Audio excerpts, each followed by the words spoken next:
So I'd like to say a few things about the rhythm of Lyrical and this week's upcoming Body Waves class.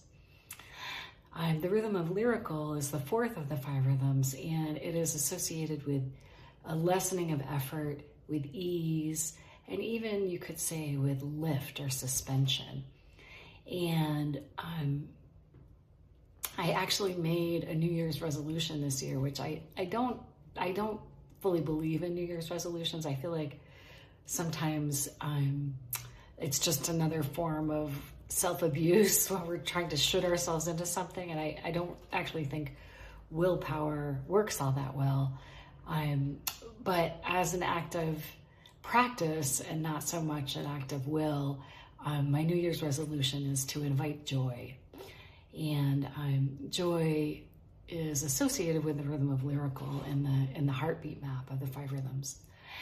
And so this is something I've been thinking about.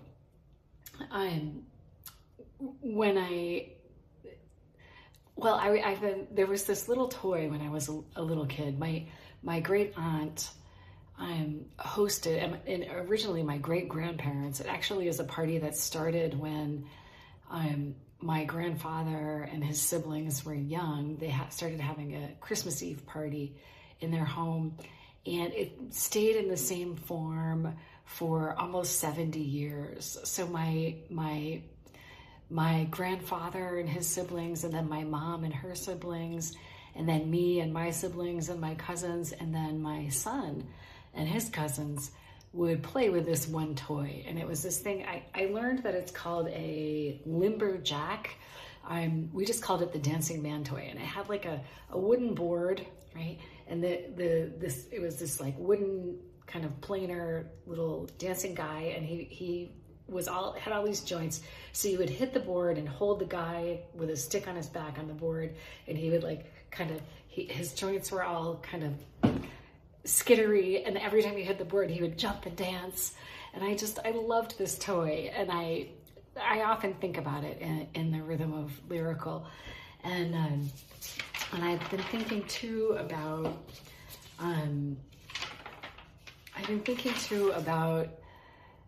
joy as an act of resistance, right? That's a quote from a Toy Dericote poem, and it's something that I've been taking seriously lately. There was a time when I felt like my joy could be an affront to other people's suffering and would disrespect the gravity of, for example, current events. But what I've come to understand is that joy is actually an excellent companion to activism, and can contribute to our strength and our courage and our power. And so I was thinking even about, when I was thinking about that dancing man, right? With all his skittery arms and everything. I was also thinking about Irish people. I have some Irish heritage, and thinking about the jig or Irish step dancing. And, the Irish were brutally oppressed by the English for 800 years. They decimated their language, they starved them, they jailed them. It was pretty intense. And one of the things they did as they're trying to exert control over the population was to outlaw dancing. And so they developed this dance, that Irish step dancing. You notice it's very stiff, right? The upper body, right?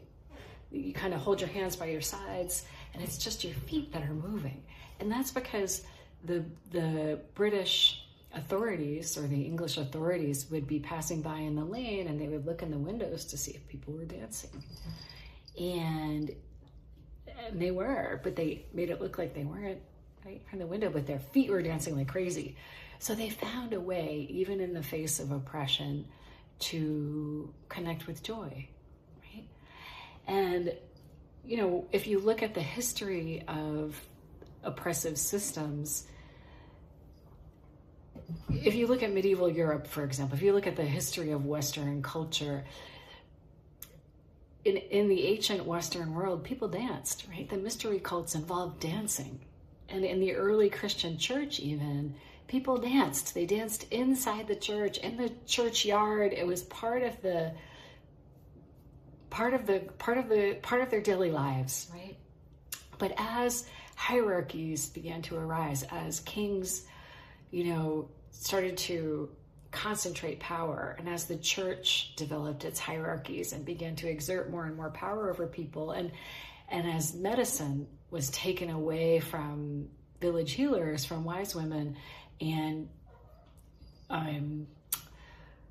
placed in, or I don't know what to say, grabbed into the hands of men. The University of Paris established a school of medicine in the 1400s. And so we saw this as there's a shift from kind of people having their own connection to ecstasy, to God, to healing, right? There were these mediators of, these pathways.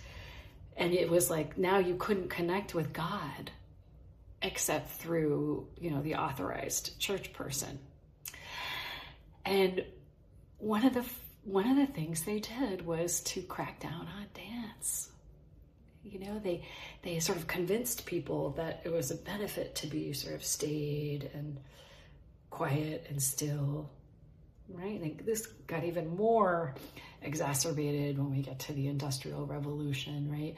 When they really wanted people to just work, and really stay the course, do what you're told.